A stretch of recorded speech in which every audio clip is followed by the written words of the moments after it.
ஒரு நாள் அதுக்கு ரொம்ப தாகமா இருந்துச்சு.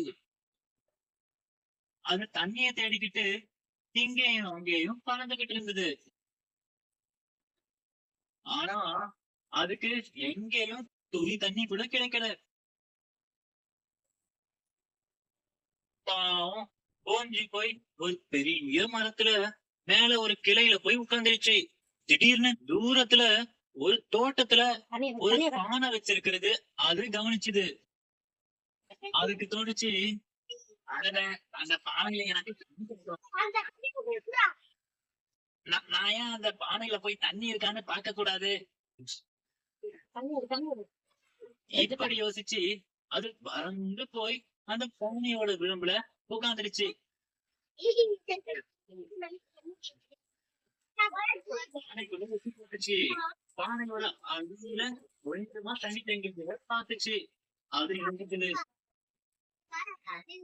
ஐயோ ஐயோ, நான் இந்த பானையில இருந்து எப்படி தண்ணி குடிக்க முடியும்? என்னால அவ்வளவு கீழே இருக்க தண்ணிய எப்படி எட்ட முடியும்? ஏதாவது செஞ்சு தண்ணியோட அளவை அதிகரிக்க வேணும்னு அது தோணுச்சு. என்ன செய்ய கொஞ்சம் சிந்தனை செஞ்சது. ஒரு யோசனை தோணுச்சு. அது எங்கேயும் அங்கேயும் பார்த்துச்சு. அந்த தோட்டத்துல நிறைய குட்டி குட்டியா கற்கள் கண்ணுல கண்பட்டுச்சு. ஒவ்வொரு கல்லா எடுத்துட்டு வந்து அந்த பானைக்குள்ள போட ஆரம்பிச்சிருச்சு. கல்ல போட அந்த பானையில தண்ணி மெதுவா ஏறி வர்றத அது கவனிச்சது.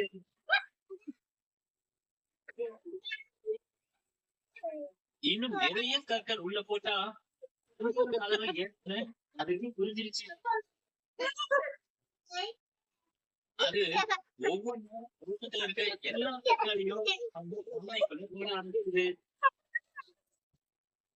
கல் போட போட தண்ணியோட அளவு ஏறி விளிம்பு கிட்ட வந்துருச்சு.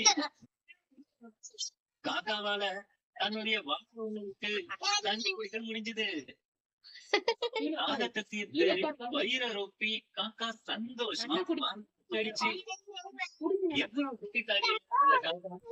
இந்த கதையில இருந்து நாம என்ன கத்துக்கிறோம்னா, தேவையில்லை புது சிந்தனை